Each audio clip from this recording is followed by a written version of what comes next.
Welcome back. खबरों का सिलसिला आगे बढ़ाएंगे और अभी आपको अहम खबर देंगे। शहबाज सरकार को सीसीपीओ गुलाम डोगर चुभने लगे। ईमानदार अफसर को लीगियों के खिलाफ मुकदमा दर्ज करना महंगा पड़ गया। शहबाज सरकार ने गुलाम डोगर को ओहदे से हटा दिया। वजीर आला पंजाब परवेज इलाही भी डट गए।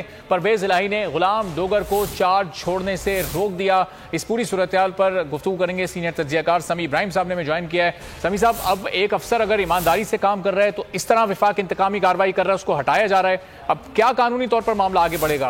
परवेज इलाही तो अपनी जगह पर डट चुके हैं। परवेज इलाही साहब ने बड़ा सही स्टैंड लिया है, इसलिए कि जो गुलाम मोहम्मद डोगर साहब हैं ये एक इंतहाई ऑनेस्ट ये पुलिस अफसर हैं और लाहौर में क्राइम को इन्होंने बड़ा कंट्रोल किया है। इसके साथ साथ उन्होंने वो काम किया है जो कोई आम पुलिस ऑफिसर नहीं कर सकता था।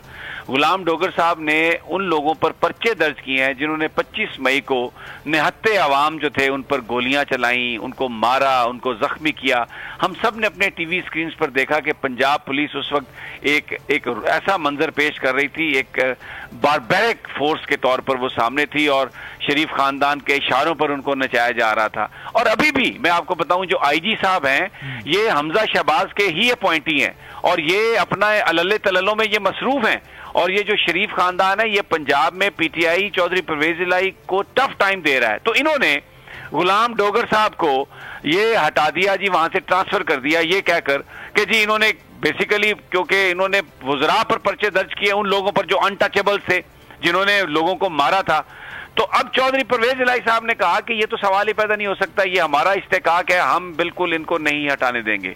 तो जो चौधरी परवेज इलाही ने स्टांस लिया है, जिस पे जो स्टैंड लिया है, वो बड़ा जबरदस्त स्टैंड है और इससे जो पुलिस फोर्स है, ईमानदार जो पुलिस वाले हैं, उनको बड़ी इंकरेजमेंट हुई है। और ये बिल्कुल वफाक और पंजाब आमने सामने है इस वक्त इस मामले पर। अब कानूनी तौर पर क्या कर सकता है वफाक? वफाक जो है वो ज्यादा आगे जाएगा तो वो सर्विसेज सस्पेंड कर सकता है। अब अगर सर्विसेज सस्पेंड होती है या ये जो ऑर्डर है तो चौधरी परवेज इलाही के पास, पंजाब हुकूमत के पास फिर उनको कोर्ट में जाना पड़ेगा, वहां से ऑर्डर लेना पड़ेगा। सिंध हुकूमत को हमेशा इस तरह से होता रहा है। और मैं आपको ये बताऊं, ये इस वक्त जो वफाकी हुकूमत है ये चुन चुन कर जो लोग ईमानदार हैं, जिनको पंजाब हुकूमत लगाना चाहती है, उनकी रिक्विजिशन पर वो जवाब उनको नहीं दे रहे। और बहुत सारे ऐसे दयानतदार और अफसरान हैं जिनको परवेज इलाही साहब सूबे में लगाना चाहते हैं, लेकिन वफाक शहबाज शरीफ साहब उसके ऊपर बैठ गए हैं और जो एस्टेब्लिशमेंट है जो उनको वो उनकी सर्विसेज को पंजाब के हवाले करने के लिए तैयार नहीं है। तो वजीर दाखिला पंजाब ने भी जो है वो इसको कह दिया है, हाशिम डोगर साहब ने, कि ये कोई वफाक का इस्तेकाक नहीं, लाहौर में सीसीपीओ लगाना हमारा इस्तेकाक है, हमारी गवर्नमेंट है। ये कौन होते हैं कहने वाले कि जनाब ये आप इस बंदे को लगाएं और इसको हटाएं? तो इस वक्त जो शहबाज सरकार है वो जो लोग उनके जाती मफादात का तहफुज पंजाब में नहीं कर रहे, उनके खिलाफ कार्रवाइयां कर रही हैं। और चौधरी परवेज इलाही साहब डट गए हैं। इमरान खान साहब बड़े भरपूर अंदाज में उनके साथ हैं, पीटीआई चौधरी परवेज इलाही के साथ है। और अब ये एक मार्का जो है, एक तरफ जो पहला दस्ता जो है किसानों का वो इस्लामाबाद में दाखिल हो गया, दूसरी तरफ पंजाब में ये मार्का राई शुरू हो गई है।